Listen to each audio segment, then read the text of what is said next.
Ya, kembali bersama kami dalam IDX First Session Closing. Pemirsa, hari ini di IDX First Session Closing kita akan membahas satu tema menarik, yakni menentukan market timing pada investasi reksadana. Dan untuk membahasnya sudah hadir bersama kami di studio IDX Channel, Bapak Praska Putrantio, CEO Advisor.id. Pak Praska, terima kasih sudah bergabung bersama kami. Apa kabar, Pak? Ya, baik. Baik, luar biasa. Pak Praska, kemarin kita sudah sempat berbicara soal bagaimana mengukur ataupun mengetahui profil risiko dari masing-masing investor sebelum berinvestasi di reksadana. Kemudian juga kita sudah membahas bagaimana kemudian memilih produk-produk reksadana. Nah, ini kita berbicara soal market timing di investasi reksadana, Pak Praska. Tentunya ini juga menjadi satu hal yang sepertinya harus juga dipahami oleh investor. Tapi sebelum kita menggali lebih dalam, sebetulnya untuk berinvestasi sendiri, Pak Praska, apa sih sebetulnya harus diperhatikan saat akan menentukan investasi? Ya, baik. Terima kasih, Mas Wajar. Jadi yang utama sebenarnya dua ya. Jadi yang pertama seperti yang sering disampaikan adalah yang untuk diketahui adalah profilnya dulu. Profil kita, selera risiko kita dalam berinvestasi seperti apa.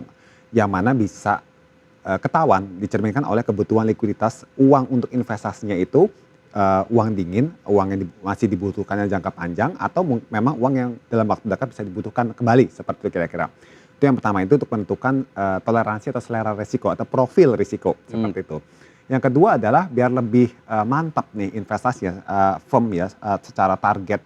Kita harus menentukan tujuan, goalsnya, goal based investing. Jadi karena kalau nggak pakai goals, kadang-kadang investasi cenderung satu ikut-ikutan, kedua random, seperti itu, ya kan? Nah, namun ada hal menarik yang nanti dalam hal mencapai tujuan tersebut untuk meningkatkan performa hasil pengembangannya bisa dikombinasikan dengan namanya market timing, seperti itu. Karena dalam perjalanannya mencapai tujuan, pastinya kalau kita orientasinya jangka menengah panjang ya, di atas 3 tahun, kita tidak untuk kemungkinan di-expose dengan adanya turbulensi pasar, terutama kalau investasinya menempatkan di campuran atau di saham. Bahkan sekelas investasi reksadana pendapatan tetap yang basisnya SBN, surat berharga negara, itu dimungkinkan mengalami naik turun, tapi tidak sebesar fluktuasi kalau yang basisnya di saham, seperti reksadana saham, seperti itu. Oke, sudah disinggung oleh Pak Praska tadi ya, bagaimana kemudian market timing juga menjadi satu hal yang perlu diperhatikan. Tapi sebelum kita lebih jauh lagi, Pak Praska, sebetulnya market timing ini apa sih, Pak Praska, dalam investasi terutama reksadana lah misalnya? Ya,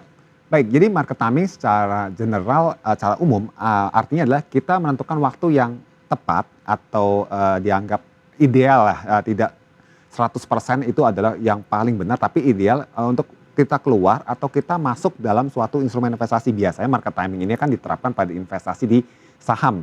Tapi dalam hal kita menyikapi di perkembangan investasi termasuk reksadana yang portofolio terekspos pada saham juga, atau mungkin SBN yang punya fluktuasi nilai pasar, meskipun tadi saya bilang tidak sebesar di saham, itu bisa membantu kita, market timing ini bisa membantu kita meningkatkan pencapaian kinerja untuk mencapai tujuan investasi kita tadi. Kenapa? Karena kalau misalnya tidak menggunakan market timing, contoh misalnya katakan pasar saham akan mengalami koreksi, atau katakan memang sudah jelas akan terjadi koreksi dalam waktu pendek misalnya, ya kan, dalam jangka pendek meskipun sifatnya pendek tapi koreksinya cukup dalam. Nah, investor bisa menyiasati mengurangi risiko mengalami penurunan koreksi tersebut ya, unrealized loss tersebut dengan melakukan switching ke instrumen reksadana atau instrumen investasi yang saat itu tidak mengalami tekanan, kira-kira seperti itu. Jadi untuk meredam namanya tekanan. Nah, dalam hal pasar saham atau mungkin SBN sudah mengalami potensi pembalikan arah kembali, maka di situ investor bisa kembali menempatkan kembali di instrumen reksadana saham atau di fixed income pada saat pasarnya sudah kembali pulih. Kira-kira seperti itu, Mas Fajar. Oke, dalam aktivitas investasi sendiri di reksadana, sebetulnya sejauh mana market timing ini diperlukan, Pak, sebelum memilih produk reksadana tersebut? Sebenarnya market timing ini menurut pendapat saya lebih ke ekstensi strategi ya. Jadi tidak yang utama, justru yang utama adalah harus kenal profil, kenal uangnya untuk investasi itu seperti apa, kita butuhnya nanti. Kedua, tentukan tujuannya biar biar investasinya itu tertata rapi. Yang ketiga, dikombinasikan dengan market timing agar pada saat market mengalami tekanan, kita bisa sedikit menghindari tekanan tersebut. Nah, namun market timing tidak diperlukan dalam hal jika investasinya terjadi di pasar uang, reksadana pasar uang, atau di reksadana pendapatan tetap yang basisnya korporasi yang mungkin kinerjanya relatif lebih stabil ya kan, kayak straight line, kayak garis lurus seperti itu tidak perlu market timing. Tapi kalau yang performanya naik turun terekspos dengan kondisi makroekonomi yang mungkin atau mungkin berbagai macam isu pasar, menurut saya boleh saja dilakukan market timing agar meminimalkan risiko dari tekanan di nilai pasar yang mungkin bisa terjadi dalam waktu yang agak lebih lama, meskipun ya tetap hitungannya jangka pendek menurut saya. Biasanya rata-rata sekitar 1 sampai 3 bulan seperti itu.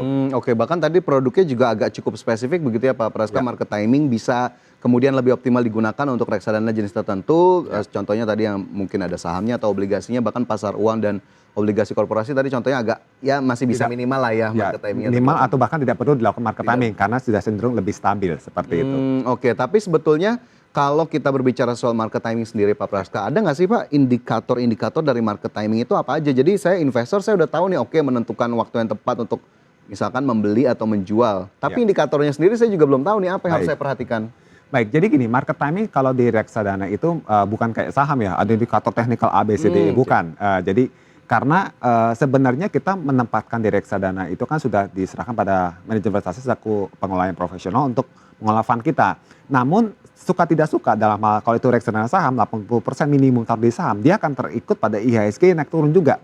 Pasar sahamnya naik turun, otomatis reksadana yang menempatkan investasinya pada sekumpulan saham dalam IHSG tersebut itu juga ikut pasti berfluktuasi, meskipun arahnya bisa sejalan dengan market, bisa mungkin berlawanan seperti itu. Nah, sejumlah indikator yang bisa diperhatikan tentu saja, pertama yang paling gampang, kita biasanya kalau katakan reksadana itu punya korelasi kinerja atau korelasi pergerakan nilai imbal hasilnya tuh relatif sejalan dengan market, itu biasanya kita bisa melakukan market timing. Jadi pada saat market diprediksi akan mengalami koreksi, otomatis ya kita mungkin agak sedikit memindahkan ke jenis contohnya pendapatan tetap atau mungkin ke pasar uang yang dengan return meskipun lebih rendah, tapi paling tidak kita meminimalkan ikut terjadinya koreksi dalam jangka pendek seperti itu.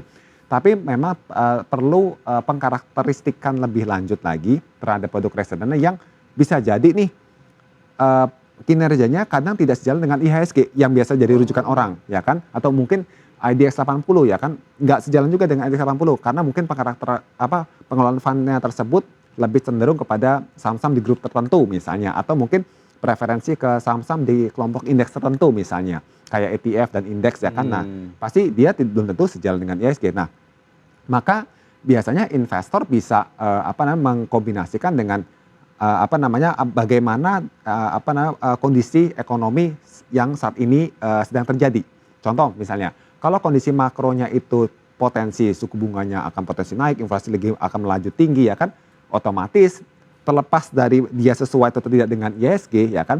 Jadi ini market timing secara major ya, ada tadi minor. Kalau minor itu kita lihat yang mana yang cocok dengan IHSG yang bisa resembling pergerakannya. Tapi kalau secara major ya sudah, kita lihat saja secara makronya lagi kondusif buat tadi saham dan SBN, maka kita time to buy, akumulasi banyak. Nah, tapi pada saat katakan tadi kondisinya lebih mungkin kurang bersahabat dengan pasar saham dan SBN, ya mungkin kita sedikit kurangin beralih ke yang corporate atau mungkin ke pasar uang sementara waktu seperti itu sampai dianggap kondisi tersebut sudah mulai kembali kondusif. Kira-kira seperti itu Mas Fajar. Oke, tapi untuk menentukan waktu yang dinilai ideal tadi ya, Pak Praska, itu sebetulnya berlaku untuk investasi di reksadana jangka pendek saja kah, jangka menengah kah, atau jangka panjang, atau sebetulnya semua term investasi dan juga goal investasi tadi memang dirasa perlu juga untuk tahu market timing atau waktu-waktu yang tepat untuk membeli itu? Jadi kalau untuk market timing ya, saya lihat dari penelitian kami ideal memang untuk jangka menengah panjang rata-rata bisa 6 bulan ke atas baru bisa kelihatan, karena ini kan relate dengan apalagi tadi market timing secara major ya, kondisi makroekonomi pastinya tidak main bulanan itu kan, mainnya adalah 6 bulan bahkan bisa setahun. Lihat dari tren makro, kalau tren makro lagi bagus buat pasar uang, pasar modal, maksudnya ke saham, obligasi terutama SBN ya kan, ya waktunya kita ya tetap tadi strategi bisa lump sum boleh, mau averaging down atau secara berkala juga nggak ada masalah seperti itu. Tapi dalam hal dari kondisi makro yang dirasa akan mengalami kontraksi misalnya, itu mungkin ya investor sedikit bisa switch sementara ke tadi jenis reksadana yang fluktuasinya lebih terbatas, tadi kayak saya bilang ke pasar uang atau ke pendapatan tetap yang berbasis mungkin corporate bonds, kira-kira seperti itu Mas Fajar. Jadi memang jangka waktunya tidak berlaku dalam pendek, tapi lebih ke menengah bahkan panjang, bisa dimungkinkan seperti itu. Oke, menyambung sedikit Pak Praska tadi sempat disebut begitu ya bagaimana kemudian ada strategi-strategi investasi, ada averaging down atau averaging up begitu ya, dan juga strategi market timing sendiri. Boleh nggak Pak Praska dijelaskan sedikit saja apa sih sebetulnya tadi istilah-istilah tadi, apakah kemudian pembelian rutin secara bulanan kah atau dengan modal yang kita punya cukup taruh di awal, misalkan dengan nilai yang besar dengan strategi market timing tadi kita sudah tahu ini waktu yang tepat untuk beli, atau justru ada banyak hal lainnya atau ada cara lainnya untuk berinvestasi di reksadana? Baik, ya. Jadi secara tadi ada istilah lump sum atau averaging ya, berkala. Itu lebih ke teknik kepada cash management sebenarnya. Waktu kita invest kan sebenarnya sama kayak di saham, kita perlu ngatur nih posisi kita untuk masuk atau keluar, beli sekalian atau beli bertahap dan sebaliknya seperti itu. Nah tadi untuk lump sum itu artinya kita berinvestasi sekaligus, ya kan kita punya 100 juta ya kita taruh 100 juta. Nah itu biasanya dilakukan oleh orang-orang yang memang kebetulan punya modalnya besar sudah tersedia di awal. Dan kebetulan menurut pendapat saya lump sum itu ideal dilakukan kalau kita benar-benar siklusnya itu baru akan terjadi, katakan mau bullish ya. Tendensinya baru mulai awal-awal bullish, dia boleh menempatkan share lump sum. Karena kalau katakan kondisinya sudah misalnya di perjalanan sudah berjalan ya atau mungkin sudah dipucuk ya, pada saat jelang mau bearish misalnya, itu akan menurut saya secara kinerja jangka panjang rata-rata itu akan lebih kecil secara pencapaiannya. Lebih mending kalau katakan kita tidak yakin prospek besok ekonomi akan naik turun dan sebagaimana, cara teraman kedua tadi averaging berkala. Karena berkala itu artinya kita tidak bertaruh besok akan bullish kencang atau sebaliknya. Yang penting kita cicil per bulan, hanya saja secara bisa dikatakan negatif ya atau kekurangannya dalam hal pasarnya kencang naik, mungkin secara performa akan ketinggalan dengan yang tadi lump sum semua masuk di bawah. Dan kedua lump sum tadi, untuk averaging tadi itu biasanya dilakukan oleh investor yang mungkin juga dananya bertahap ya, tidak langsung tersedia di awal. Jadi ya satu untuk pemula yang belajar investasi saya sarankan averaging ya kan, yang kedua mungkin gajian ya Pak, gajian ya kan belum tersedia uang banyak juga. Jadi untuk mendisiplinkan investasi mencapai tujuan saya sarankan semua ke averaging. Karena kalau lump sum itu biasanya orang yang sudah punya naluri mempelajari makro ya kan, sentimen-sentimen dia sudah tajam sekali, dia bisa melakukan lump sum. Tapi dalam hal lagi mengenal investasi dan sebagainya itu saya sarankan ke averaging, jadi investasi secara berkala. Oke, ini berarti sesuai juga dengan tujuan dari regulator pasar modal Indonesia untuk kemudian mendukung nabung reksadana, begitu ya, bahkan nabung saham juga, sehingga memang akhirnya ini juga bisa memudahkan bagi para investor, terutama yang pemula, mungkin bagi generasi-generasi milenial atau generasi Z yang memang menunggu akhir bulan biasanya untuk ada uang yang bisa diinvestasikan. Nah, tapi market timing tadi sudah Pak Praska jelaskan begitu ya, indikatornya juga sudah disebutkan. Nah, kalau kita melihat kondisi di Indonesia sendiri, ini apakah kemudian di waktu-waktu saat ini merupakan saat yang tepat untuk berinvestasi di reksadana, dan jika memang harus menunggu lagi ke depannya ataupun di saat ini juga, reksadananya apa sih yang paling tepat untuk bisa dipilih mungkin oleh para pemirsa IDEX Channel? Oke, baik. Jadi untuk kondisi saat ini saya melihatnya investasi reksadana iklim ya sekarang ya. Ini kondisi makro ya dengan potensi suku bunga bisa mengalami penurunan ya, kelonggaran sehingga mendorong investasi ya kan, karena inflasi juga kita secara inflasi headline inflation itu relatif melandai ya, harapannya secara global juga suku bunga lebih longgar. Itu sangat bagus sekali untuk investasi di pasar modal, termasuk juga reksadana yang terekspos ke SBN, ke obligasi korporasi atau ke saham. Nah, terus yang kedua adalah sekarang bagaimana sih strateginya sebenarnya? Sebenarnya strateginya menurut saya kan memang kondisi saat ini orang masih bertanya-tanya suku bunga turunnya kapan sih? Terus kemudian isunya kok masih ada isu katanya perlambatan atau isu resesi dan sebagainya, berbagai macam rumor masih beredar seperti itu.